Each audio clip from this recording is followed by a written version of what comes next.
ఆ మరుసటి రోజు ఉదయాన్నే రాహుల్ ఆఫీస్కి వెళ్ళడానికి రెడీ అవుతాడు. మౌనిక, ఈ వారం నేను ఖచ్చితంగా ఆఫీస్కి వెళ్ళాలి. మనకు పెళ్లి అయిందన్న విషయం ఇంకా ఆఫీస్లో ఇన్ఫార్మ్ చేయలేదు. ఇన్ఫార్మ్ చేసి 1 వీక్ లీవ్ తీసుకుంటా.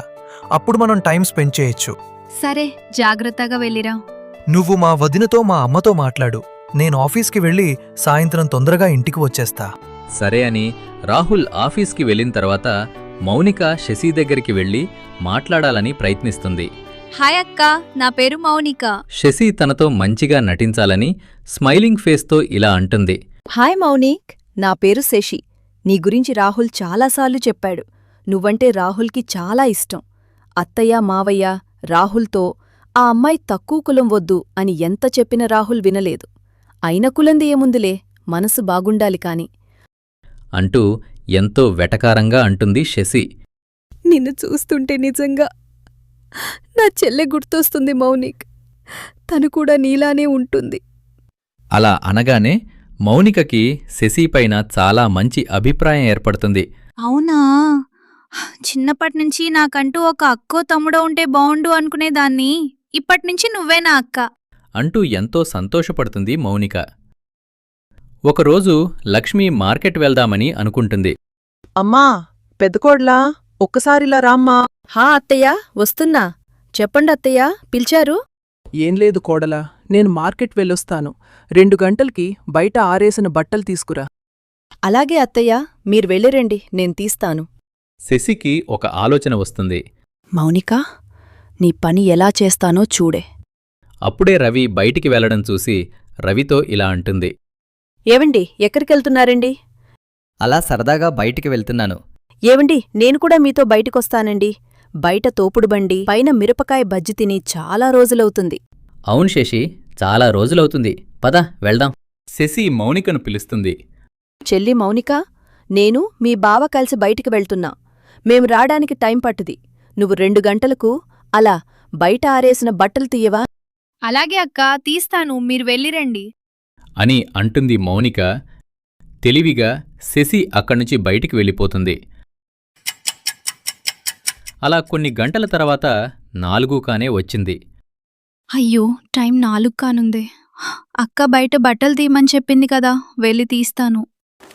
అని మౌనిక బయటికి వెళ్తుంది.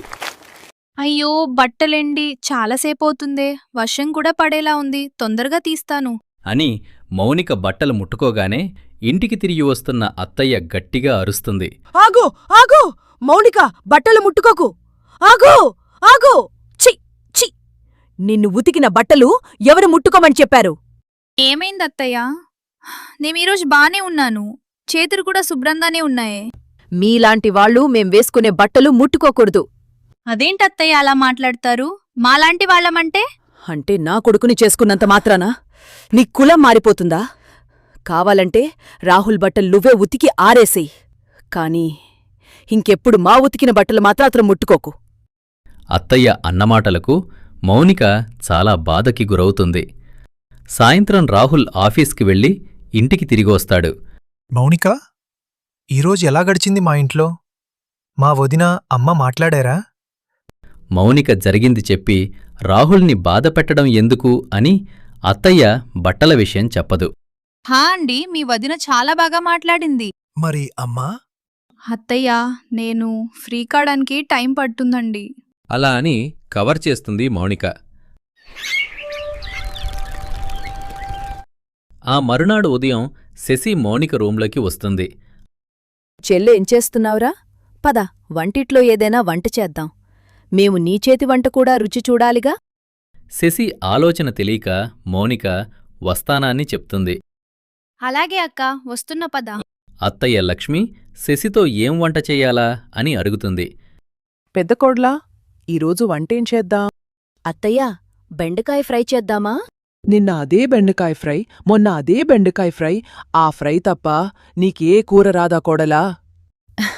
అలా కాదత్తయ్యా, బెండకాయ 10 రూపాయలకే కిలో ఉంది, అందుకే వండుతున్నాను. ఎంత రేట్ తక్కువ ఉంటే మాత్రం రోజు అదే బెండకాయ తింటామా ఏంటి? ఫ్రిడ్జ్లో చికెన్ ఉంది, మంచి మసాలా తట్టి చికెన్ కర్రీ వండు. అప్పుడే అక్కడికి మౌనిక వస్తుంది. అత్తయ్య నేను కూడా వంట చేస్తాను. ఇప్పట్నుంచి నేను కూడా మీకు సహాయంగా ఉంటాను. నేను చికెన్ కర్రీ బాగా వండుతాను. వండమంటారా అత్తయ్య? మౌనిక వంటింట్లోకి రావడం చూసిన లక్ష్మి కోపంతో ఇలా అంటుంది. ఛీ! నిన్ను కిచెన్లోకి ఎవరమ్మన్నారు? నీకు ముందే చెప్పానుగా కాస్త దూరంగా ఉండమని. నేనిప్పుడు గిన్నెలన్నీ మళ్ళీ తోమాలి. ఉదయాన్నే ఈ రూమ్ అంతా క్లీన్ చేశాను. దేవుడా! మౌనికను కావాలనే కిచెన్కి పిలిచి అత్తయ్యచే తిట్టేలా చేస్తుంది. తను తిట్టగానే శశి చాలా సంతోషిస్తుంది. అత్తయ్య నేనే తప్పు చేశాను అత్తయ్య? ఎందుకని నన్ను దూరంగా పెడుతున్నావు? నేను రూమ్లోకొస్తేనే ఈ రూమ్ పాడైందా? మౌనిక, నువ్వు నీ రూమ్కి వెళ్ళు. అత్తయ్య ఏదో కోపంలో ఉండి అలా మాట్లాడింది. నువ్వేం మనసులో పెట్టుకోకు. మౌనిక బాధ రెంటింపైంది. తను ఆ బాధని తీసుకోలేకపోతుంది. సాయంత్రం రాహుల్ ఆఫీస్ నుంచి వచ్చి మౌనికను పలకరిస్తాడు. మౌనిక ఎందుకో చాలా బాధపడుతుందని రాహుల్ గమనిస్తాడు. ఏమైంది మౌనిక? ఎందుకలా దిగురుగా ఉన్నావు? మౌనిక ఏం మాట్లాడదు, మౌనంగా ఉంటుంది. చెప్పు మౌనిక, ఏమైంది? నువ్విలా బాధగా ఉంటే ఎలా? అంటూ రాహుల్ అడుగుతాడు. వెంటనే మౌనిక ఇలా అంటుంది. ఏం లేదండి, మా తాతయ్య గుర్తొచ్చాడు, అందుకే బాధపడుతున్నాను అంటూ కవర్ చేస్తుంది మౌనిక. అలా కొన్ని రోజుల తర్వాత ఒకరోజు రాఘవయ్య మెడలో పూలదండ వేసుకుని ఇంటికి వస్తాడు. అలా దండతో చూసి లక్ష్మి షాకయ్యి ఇలా అడుగుతుంది. ఏవండి, ఏంటండి ఇది? మెడలో ఈ పూలమాల ఏంటి? కొంపదీసి మీరింకో పెళ్లి చేసుకున్నారా ఏంటి? ఏ పిచ్చి మాలోకం! నేనింకో పెళ్లి చేసుకోవడం ఏంటే? నా కొడుకులకే పెళ్లిలైపోతున్నా. మరి ఏంటండి ఈ దండ? ఈరోజు నా రిటైర్మెంట్, అందుకే ఆఫీస్లో నన్ను ఘనంగా సత్కరించారు. అవునా?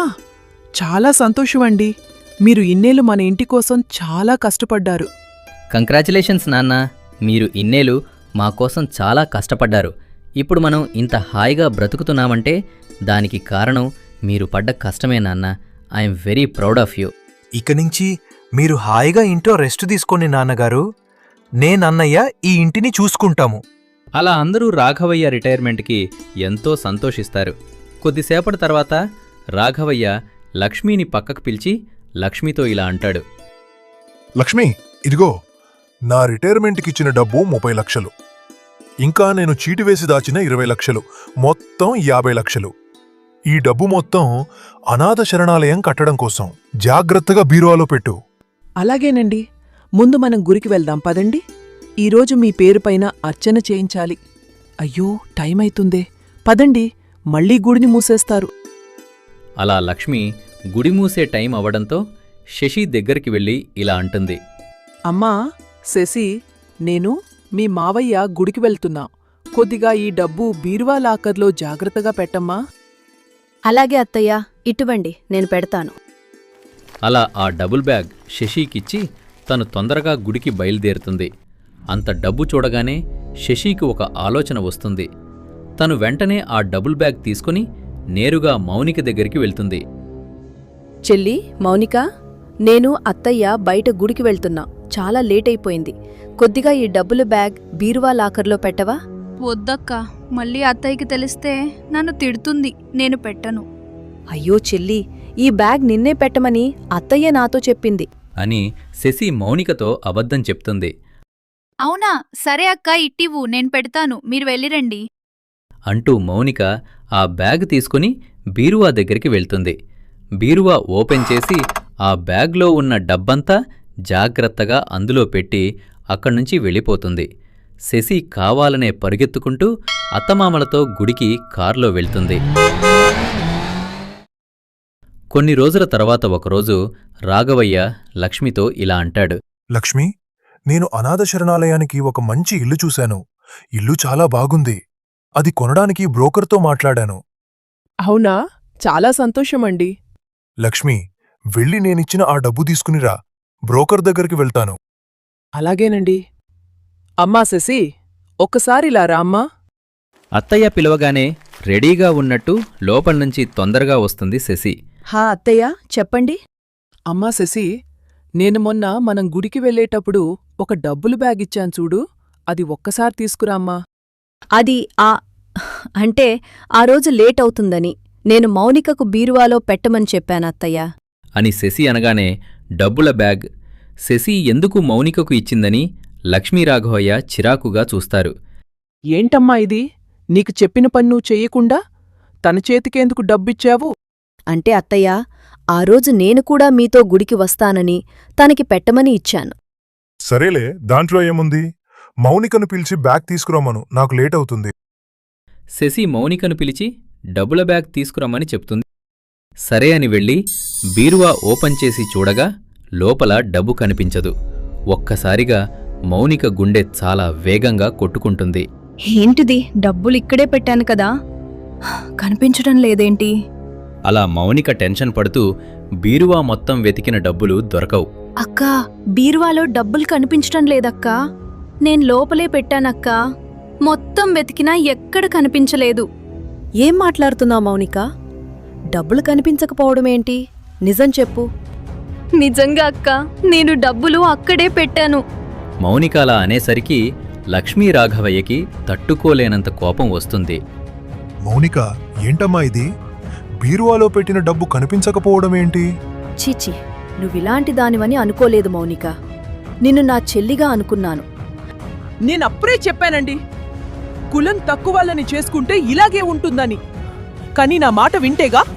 అత్తయ్యా, తక్కువ కులంలో పుట్టినంత మాత్రాన తప్పు చేసినట్టవుతుందా? నేను ఎలాంటి తప్పు చేయలేదు. అప్పటికి నేను బీరువాలో పెట్టను, నువ్వే పెట్టు అంటే అత్తయ్యే నిన్ను బీరువాలో పెట్టమని చెప్పింది అని శశక్కే నాతో అంది. ఏంటి, నేను నీతో అత్తయ్య బీరువాలో డబ్బు పెట్టమని చెప్పింది అని చెప్పానా?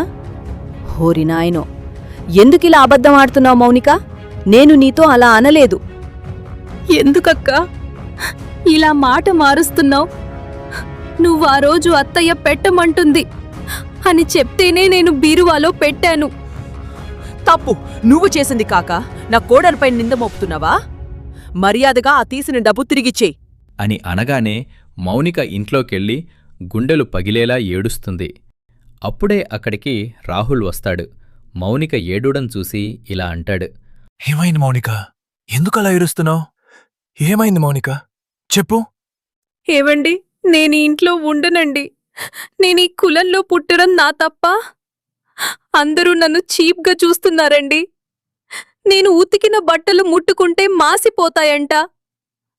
వంటింట్లోకి నేను వెళ్తే మళ్ళీ రూమ్ అంతా క్లీన్ చేయాలంట అంటూ తలబాదుకుంటూ ఏడుస్తుంది. ఇదంతా నాకెందుకు చెప్పలేదు మౌనిక? నాతోరా. అని రాహుల్ మౌనికను హాల్లోకి తీసుకువెళ్తాడు. లక్ష్మీరాఘవయ్యని పిలుస్తాడు. అమ్మా నాన్న, తను ఏం తప్పు చేసిందని తనను అలా నిలదీస్తున్నారు? అమ్మా, తను ఉతికిన బట్టలు ముట్టుకుంటే అవి మాసిపోతాయా? వంటింట్లోకి తను వస్తే గిన్నెలు తొమ్మి మళ్ళీ రూమంతా క్లీన్ చేయాలా? ఏంటమ్మా ఇవి? తను కూడా ఒక మనిషే కదమ్మా. అయినా తను ఎందుకా డబ్బు తీస్తుంది? తనకేం అవసరం? నాకు నమ్మకం ఉంది, తను ఖచ్చితంగా ఈ పని చేసి ఉండదు. అంటే మేమే ఆ డబ్బు తీసుకుని నీ భార్యపైన నింద మోపామా ఏంటి? రాహుల్, ఇక్కడ ఎవరిపై నింద మోపలేదు. ఆ డబ్బు ఖచ్చితంగా మన ఇంట్లో వాళ్లే తీసుకున్నారు. ఆ ఇంటి దొంగెవరు? ఇంటి దొంగను ఈశ్వరుడు కూడా పట్టలేడు.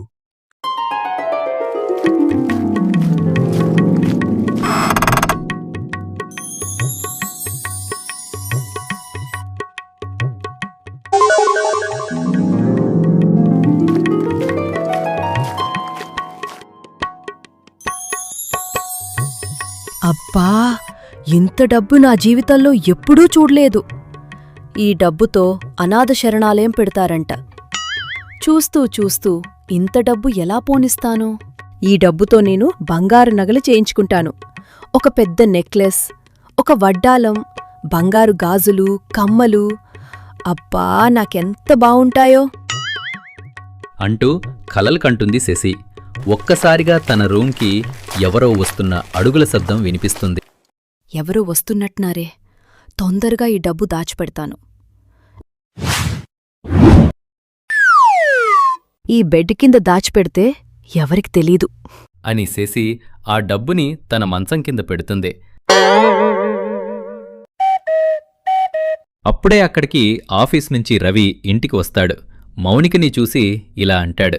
మౌనిక, ఈరోజెందుకో సంతోషంగా కనిపిస్తున్నావు? మొహం వెలిగిపోతుందే. ఏంటి నేను సంతోషంగా ఉన్నానా? ఈరోజు మన ఇంట్లో అయిన విషయానికి నేను చాలా బాధపడుతున్నానండి. ఈరోజు మనింట్లో ఏం జరిగింది? మావయ్యకు వచ్చిన రిటైర్మెంట్ డబ్బులు ఇంకా చీటి డబ్బులు మొత్తం 50 లక్షలు మౌనికకి బీరువాలో పెట్టమనిస్తే తను డబ్బు కాసపడి ఆ డబ్బుని దొంగతనం చేసి ఏం తెలియనట్టు నాటకాలాడుతుందండి. ఏంటి, మౌనిక ఆ డబ్బులు దొంగతనం చేసిందా? తను ఆ పని చేసుండదు. మరింకెవరు తీస్తారండి? తనే ఆ డబ్బుని బీరువాలో పెట్టిందండి. బీరువాలో పెట్టినంత మాత్రాన తనే ఆ డబ్బు తీసిందని నీ దగ్గరేమైనా సాక్ష్యం ఉందా? చూడు శశి, మనం మన కళ్ళతో చూడంది ఎప్పుడు అలా ఒకరిపై నింద మోపకూడదు అని చాలా ప్రాక్టికల్గా మాట్లాడతాడు రవి.